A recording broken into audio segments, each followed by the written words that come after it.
FM, moving at the speed of New Yorkers. All news, all the time. This is 1010 Wins at 92.3 FM. You give us 22 minutes, we'll give you the world. Good morning. 70 degrees at 7:20 on this Friday, June 13th. I'm Kathleen Marple-Calvin. Here's what's happening.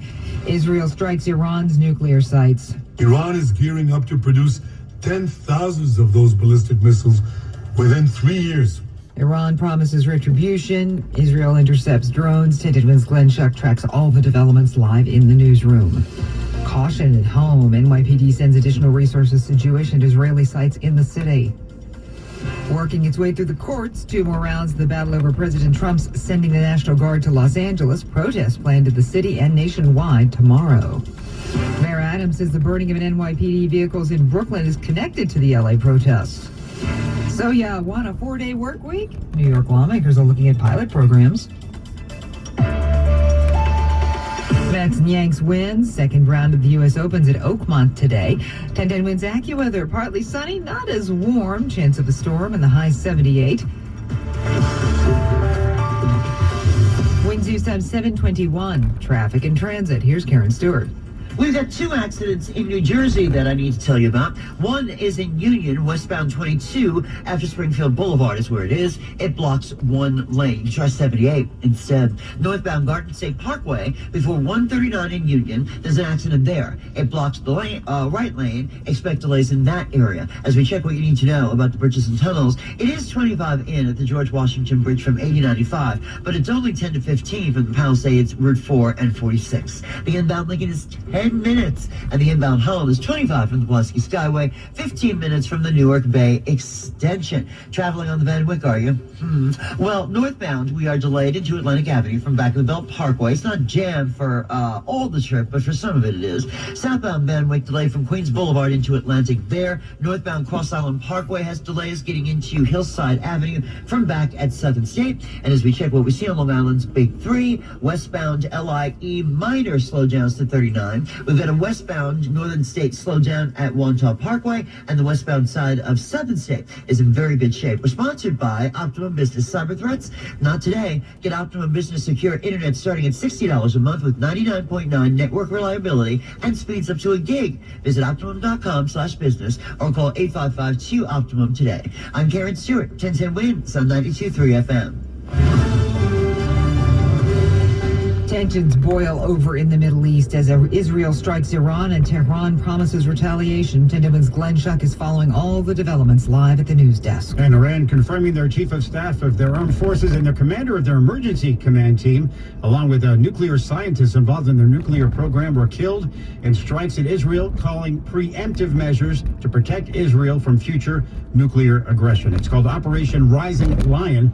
Israeli security forces are saying that Mossad, their spy agency, smuggled weapons into Iran weeks or maybe months ahead of these strikes, and they were used to target Iran from within. The United States, not part of the operation, briefed on it, though.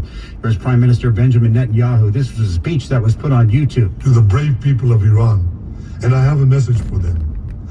Our fight is not with you. Our fight is with the brutal dictatorship that has oppressed you for 46 years.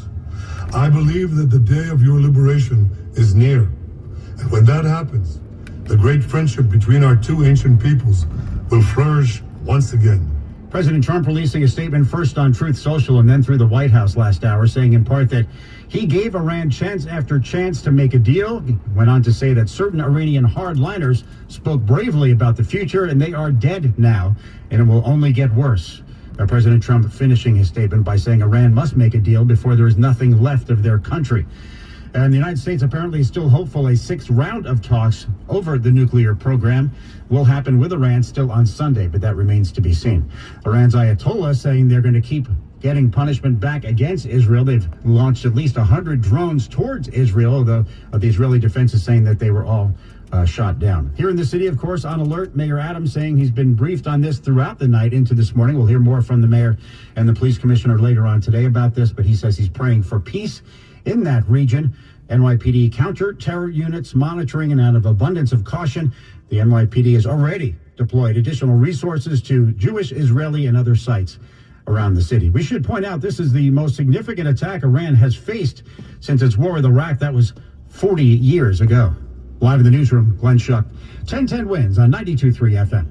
2 rounds in the court battle over President Trump's decision to send the National Guard to Los Angeles. A few hours after a federal judge in Northern California ruled President Trump overstepped his authority and has to return control of California's National Guard to Governor Gavin Newsom by Friday at noon, the 9th U.S. Circuit Court of Appeals stepped in and put the order on hold until at least June 17th, when the appellate court will hold a hearing. 2 of the judges on the panel delaying enforcement of the ruling were nominated by President Trump, 1 by former President Biden. Alex Stone, ABC News, in downtown L.A. The ruling comes with a day of major demonstrations planned in the city and nationwide tomorrow. These No Kings protests are timed to coincide with the president's planned military parade in Washington, D.C.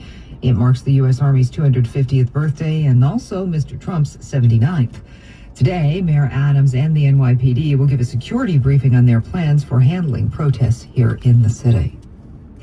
It is 70 degrees right now. AccuWeather is calling for a mostly cloudy day, spotty thunderstorms around mainly this afternoon, and a high of 78 degrees. Now, Bloomberg Money Watch. Here is Courtney Donahoe.